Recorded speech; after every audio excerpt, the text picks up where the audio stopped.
Hello everyone, good morning, welcome to my channel. আশা করছি তোমরা সবাই ভীষণ ভালো আছো আর আমরাও কিন্তু বেশ বেশ ভালো আছি। আজকের আকাশটা যে কি অপরূপ সুন্দর লাগছে, আমার তো মনে হচ্ছে সারাক্ষণ শুধু আকাশের দিকে তাকিয়েই বসে থাকি। তো শুধু আকাশের দিকে তাকিয়ে বসে থাকলে তো হবে না, প্রতিদিনের তুলনায় জানো তো আজকের কাজটা না দেখতে পাচ্ছি দ্বিগুণ বোধহয় বেড়ে গেছে। তার কারণ কালকে যেহেতু আমার জন্মদিন ছিল, তো সবাই এসেছিল, খাওয়া দাওয়া হয়েছিল, তো সেই সব বাসনপত্র ছিল, হাঁড়ি কড়াই সমস্ত কিছু। আর সকালবেলাতেই মা আর বাপি চলে গেছে ডাক্তারখানায়। অনেক বাসনপত্র রয়েছে, আর কে কখন এই চারিদিক পরিষ্কার করবে সেই অপেক্ষায় বসে আমি থাকতে পারবো না। তো সেই কারণে আর কি ওর রান্নাটা সকালেই করে দিয়েছি, মানে ওর রান্না করছি আর এদিকে টুকটাক করে মানে কাজগুলোও করে ফেলছি। নইলে পরে মানে কাজে তো আমার এগোতে হবে না, নইলে তো সারাক্ষণ সময় লেগে যাবে। তো সেই জন্য ওর রান্নাটাও করছি আর তার সাথে কাজও করছি। ও রাতের বেলায় আমাকে বলেই রেখেছিল যে সকালবেলায় তোমার রান্না করার কোনো দরকার নেই, তো যা আছে আমি ওই খেয়ে নেবো আর কি, সকাল সকাল তোমার উঠতে হবে না। এমনিতেই তো কালকে রাতের বেলায় আমরা প্রায় 1টা বেজে গেছিলো, তারপর আর কি ঘুমাতে গেছি। আর এমনিতেই কি মানে সঙ্গে সঙ্গে ঘুম মানে বিছানায় শুলে কি ঘুম আসে? আর আমাদের তো একটু মানে মুভি দেখার অভ্যাস আছে, নইলে পরে আবার ঘুম আসে না। তো একটু দেখছিলাম মুভি দেখছিলাম, জাস্ট একটুখানি টিভি দেখছিলাম, তারপর ঘুমিয়ে গেছিলাম। সকালবেলায় ঘুম থেকে উঠতে আর পাচ্ছি না। আর এখন না মানে 3-4 দিন হচ্ছে দেখছি আমি 5টা ওই 40-45-এর মধ্যে ঘুম থেকে উঠে যাচ্ছি, মানে ঘুম ভেঙে যাচ্ছে আর কি। আর ঘুম ভেঙে গেলে পরে আমি আর বিছানায় শুয়ে থাকতে পারি না, উঠে যাই। এটা আমার আগে ছিল না, কিন্তু বিয়ের আগে আমি ওই 8:30-9টার কমে ঘুম থেকে তো উঠতামই না। আর মানে ঘুম ভেঙে গেলে আবার আমি এপাশ ওপাশ করে ঠিক ঘুমিয়ে যেতাম। কিন্তু এখন ওই যে মাথায় একটা টেনশন আছে না, সকালবেলায় রান্না করতে হবে, ওকে ঠিকঠাক সময়ে আর কি টিফিনটা আমি গুছিয়ে দিতে পারবো কি না। দুপুরবেলায় তো আমরা বেশ ভালো মন্দ খেয়েই যাব, কিন্তু ও তো সকালবেলায় বেরিয়ে যাওয়ার পর দুপুরবেলায় মানে ও কী খাবে? ও এমনিতেই বাইরে থেকে খাবার খেতে গেলে পরে অনেকটা দূরে যেতে হয়, তো সেই কারণেই আর কি মানে শুয়ে থাকতে পারি না। তো আজকেও সেম তাই হয়েছে, উঠতে আমি পাচ্ছি না, কিন্তু উঠে পড়েছি। উঠে শুধু ওই ডাল সিদ্ধ আর তার সাথে একটু সয়াবিনের তরকারি করে দিয়েছি। সবার জন্য আর বানাইনি, সবার জন্য বানালে পরে অনেক অনেক বানাতে হতো, আর অত সকালবেলায় আমার না একটুও ধৈর্য ছিল না, তাই অল্প অল্প করে মানে ওকেই আর কি বানিয়ে দিয়েছি। তো দেওয়ার পর ওর টিফিন গুছিয়ে দিয়েছি। তো দিয়ে এই যে কেকটা ছিল, কালকে 2টো কেক আনা হয়েছিল, মানে বোন পাঠিয়েছিল তৈরি করে আর কি। তো একটা কেক সবাই আর কি খেয়েছে, ছিল একটুখানি, আর একটা কেক ও অর্ধেকটা আর কি খেয়েছে। তো বাকি যেটুকু ছিল সেটুকু আমি ছোটো ছোটো করে পিস করে এই কন্টেনারে আর কি রেখে দিলাম। আর ফ্রিজটাকে একটু পরিষ্কার করে নিলাম উপর থেকে, আর সব খাবারগুলো আর কি এখন ঠিকঠাক করে রেখে দেবো। তেমন আর খাবার নেই, একটু আধটু রয়েছে। আজকের আবার শনিবার, কেউ খাবে না, তো কেউ যদি বাইরের খেতে চায় তো খেলো, আর নইলে পরে আর কি বিকেলবেলাতে ফেলে দিতে হবে। এত বাসনপত্র হয়েছে না, এই সবগুলো আমার মাজতে হবে, বেসিনে মাজতে পারবো না, সেই কলপারে ডেকসি ভরে আর কি নিয়ে যাব, তারপর ওখানে বসে বসে আর কি মাজবো। আর আমার ওই যে বাড়ির পাশে ননদগুলো রয়েছে, ওদের সাথে কথা বলতে বলতে বেশ সময়টাও চলে যাবে, বাসনগুলোও মাজা হয়ে যাবে আমার, সেদিকে কোনো প্রবলেম নেই।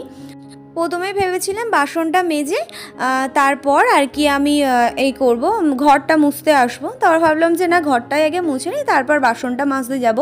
তো ঘরটা মুছে চলে গেছিলাম বাসন মাজতে। তো বাসন মেজে এই যে এই এত বড় বড় কড়াই আর হাঁড়ি আমি এই ফার্স্ট টাইম মাজলাম। তো যাই হোক, এগুলো মেজে সব আর কি এরকম করে উবুর করে রেখে দিলাম, ফ্যানটা চালিয়ে। আর এই পায়েসটা আমার মা ওই বাড়ি থেকে নিয়ে এসেছিলো, একটুখানি খেয়েছিলাম।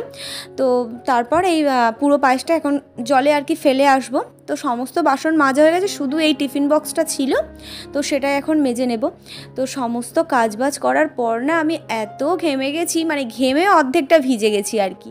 তো সেই কারণে ভাবলাম একটু গ্লুকন্ডির জল খাই। তো এই যে গ্লুকন্ডির জল খেলাম, তারপর এই যে ছাদের দরজাটা খুলতে এসেছি উপরে। আর কয়েকটা জামা কাপড় আজকের কাচার রয়েছে, তো আজকের আর জামা কাপড় কাচার আমার আর কোনো এনার্জি নেই, ওই পরা যে জামাগুলো সেইগুলোই আর কি কাচবো। আর ঘরের অবস্থা ভীষণই খারাপ, ও সকালবেলায় 8:30টার সময় ঘুম থেকে উঠে বেরিয়ে গেছে, আর আমি একটুখানি এই ছাদে আসলাম, এসে তারপর ঘরে যাব ঘরটাকে গোছানোর জন্য। তো ওই যে ঘরে দেখি ঘরের আমার কি অবস্থা, কালকে রাত্রেবেলায় তো যা পেয়েছি একদম নিচে আর কি ছুঁড়ে ছুঁড়ে ফেলে রেখেছি, শুধু বিছানাটুকু পরিষ্কার করে শুয়েছি আর কি।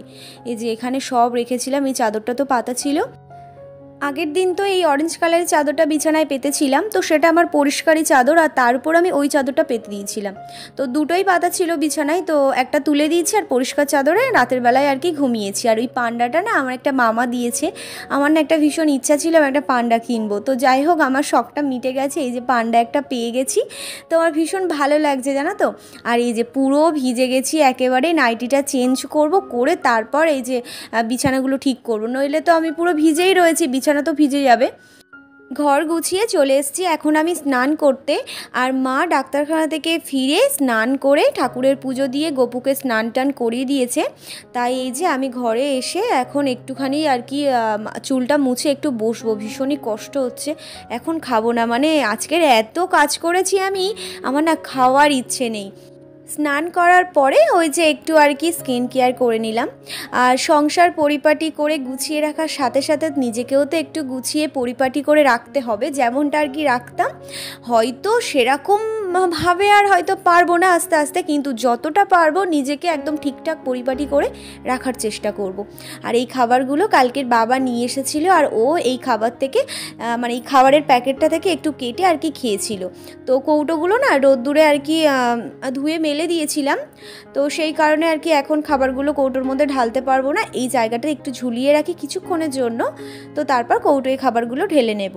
আর দুপুরবেলায় খেতে ইচ্ছে করছিল না, কিন্তু একটু পায়েস খেতে ইচ্ছে করছিল। কালকের ওই শুধু যেটুকু খেলে হয় শুধু সেইটুখানি আর কি পায়েস খেয়েছিলাম, আদারওয়াইজ পায়েস কেক আমি কিছু তেমন একটা খাইনি। তাই এই দুপুরবেলাতে একটু পায়েস আর একটু কেক নিয়ে এসেছিলাম, সেটাই বসে বসে খাচ্ছিলাম আর টিভি দেখছিলাম। তো তারপর বেশ কিছুক্ষণ বসেছিলাম, থাকার পর ভাবলাম জামা কাপড়গুলো শুকিয়ে গেছে তুলে নিয়ে আসি। তো এই যে জামা কাপড়গুলো যেগুলো শুকিয়ে গেছে সেগুলো এখন আমি তুলতে এসেছি।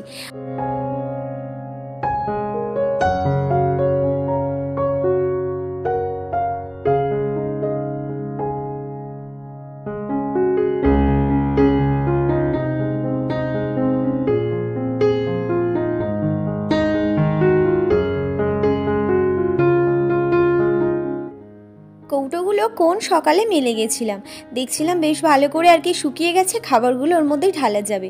তার আগে তোমাদেরকে একটা জিনিস দেখায়, এই যে আমার মায়ের হাত দিয়ে, কালকের তো বোন আসতে পারেনি তাই মায়ের কাছে পাঠিয়েছিল আম তেল, আর তার সাথে এই যে এই আমের চাটনিটা। এইটা না ও একটু খেয়েছিল, আমি এখনও টেস্ট করিনি, বলল যে ভীষণই সুন্দর হয়েছে। তো যাই হোক একদিন মুড়ি মেখে ওই আম তেলটা খেতে হবে, আজকের বোধহয় আর সময় পাবো না, তো কালকে আর কি খাবো আর কি, দেখা যাক। আজকের আমরা দুজন মিলে একটু বেরোবো।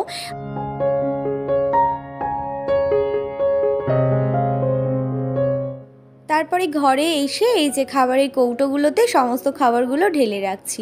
আর এই যে ঝুড়ি ভাজার প্যাকেটটা না মানে বোধহয় একটা কৌটোর মধ্যে হবে না, একটা কৌটো ভরে আমার আরেকটা কৌটোর মধ্যে আবার একটু হলেও রাখতে হবে। তো যাই হোক এখন তো আর অন্য কোনো খাবার নেই, এই দুটো রয়েছে, তো তিনটে কৌটো রয়েছে, তিনটে কৌটো মিলিয়ে আর কি রেখে দেবো, মানে এই দুটো কৌটোতে আর কি ঢেলেই রেখে দেবো। খাবারের কৌটোগুলোতে আর কি খাবারগুলো যখন ঢালছিলাম তখন দেখলাম ও আমাকে ফোন করলো, তো বললো যে একটু তাড়াতাড়ি রেডি হয়ে থেকো, বেরোবো একটু তাড়াতাড়ি। তো দুপুরবেলাতে একটু ঘুমিয়েছিলাম, তারপরে দিদি এসছিল তো উঠে গেছিলাম। তো সন্ধেবেলাতে রেডি হয়ে আমি আর মা এখন যাচ্ছি বড় বাবার মন্দিরে ধূপ মোমবাতি জ্বালিয়ে আসতে। তো ওখান থেকে বাড়ি ফিরে সন্ধে দিয়ে এই যে ঘরে এসে তোমাদের সাথে এই শাড়িটা শেয়ার করছি। এই শাড়িটা দিদি এসে দিয়ে গেল। দিদি জামাইবাবু কালকেরে আসতে পারেনি, কিন্তু আসার খুব ইচ্ছে ছিল, তো একটা কাজ পড়ে গেছিলো, তো সেই কারণে। শাড়িটা কেমন হয়েছে অবশ্যই জানিও। হ্যাঁ, আমার শাড়িটা ভীষণ পছন্দ হয়েছে। আজ তাহলে আসি, দেখা হচ্ছে কালকে নতুন একটি ভিডিওতে।